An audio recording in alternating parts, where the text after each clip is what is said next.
Alright guys, Papa Pepper here once again with my series Plants on the Homestead.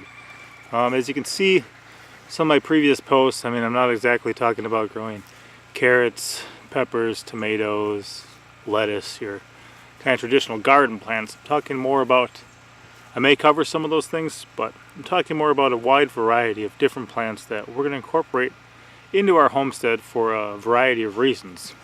And part of what we're also doing is going to be doing like a permaculture food forest where we have different trees and plants growing at different levels that can work in relationships with one another, and also to an untrained, eye, you could look out and just see woods.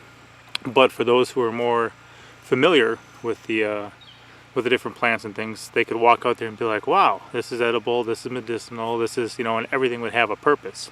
So from the trees to the smaller trees to the shrubs to the vines to the ground cover, to the different plants growing around, we just want to incorporate as many helpful and useful and beneficial things, not only for us, but for the environment, for the land, for the animals, for the stuff like that as well.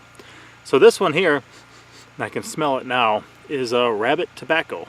So I'm just out in the field right now. We're actually fencing off an area for some sheep some friends of ours are giving, and some friends of ours are giving us. And I was going to harvest this before putting the sheep in here, and there's some other stuff we got to pick up too. Last year actually, still got some left from our harvest last year, and this is just stuff we found growing wild. So when it's a little younger, not sure how much of this one you can see, rabbit tobacco is going to have flowers, it's going to have green leaves. What you do is you wait for it to dry. So the leaves are going to turn this nice silvery color.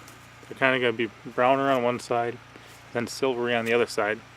And when you crush them up, people say a variety of things, but the guy who taught me about the plants said they reminded him of like maple syrup pancakes, and I can smell it right now where there's that faint kind of, if you had a nice big plate of pancakes covered in maple syrup, it's kind of what that smells like, especially when you break it and crumble it a little bit.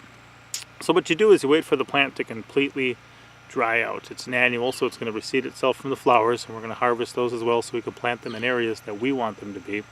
Like I said, this is just found wild on our property right now, but we're going to incorporate them into some different areas as well. Once it's all the way dry, normally we harvest it and then put it in the house for a couple days first to make sure it's completely dry, because of course if there's any moisture in a jar like this, what's going to happen is it's going to mold, it's going to rot, stuff like that. So if you want to be on, come on this side. But there's a variety of things you can use this for. Some people use it for asthma and different stuff like that. And an interesting thing about it is it's called, rabbit tobacco. And actually, you can smoke it. And you wouldn't think about something being beneficial necessarily to that you'd be smoking something to help you cure your asthma. But there's a number of reasons why people do smoke it.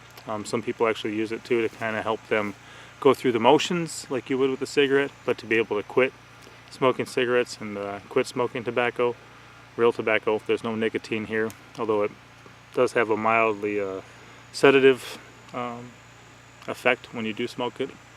I mostly use mine for tea, and interesting thing is it's antiviral.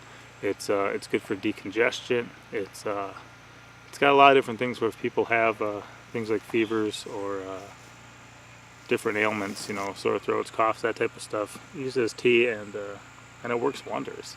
So not sure how many of you guys know about this. I only learned about it last year, but we've been super blessed by it. Really appreciate it.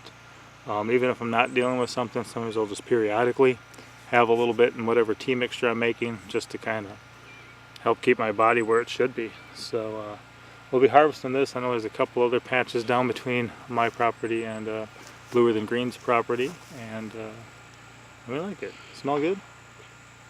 So, alright, just another one of the plants on the homestead. Pop out.